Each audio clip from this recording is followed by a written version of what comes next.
The building collapse comes just 5 months after a massive fire killed more than 100 people at another clothing factory in Bangladesh.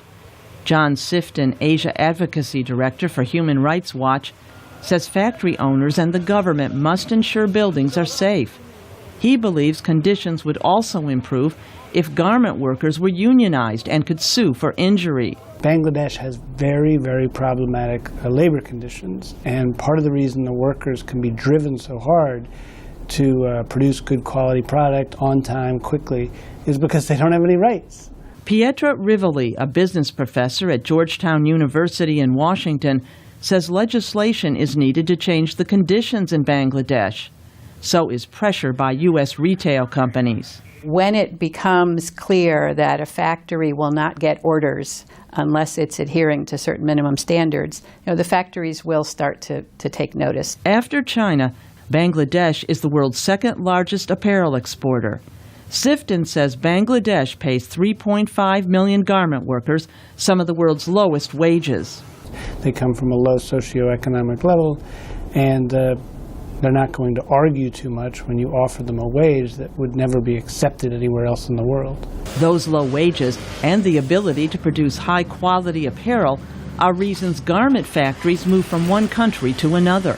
China was the dominant force of, say, 10 years ago or even 5 years ago, but wages in China have tripled.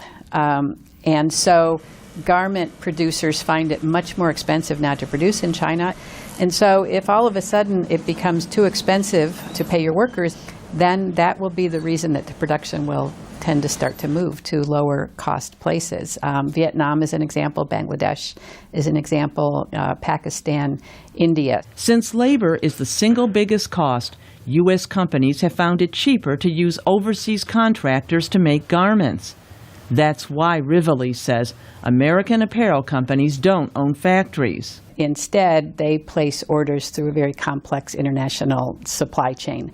Even though we tend to look at the large price difference between the price tag in the store and the pay that the workers get, in fact, there are not very many parties. In fact, there are no parties, really, throughout this whole process that are making a whole lot of money. Rivoli points out that garment factories often allow industrialization to take root and flourish.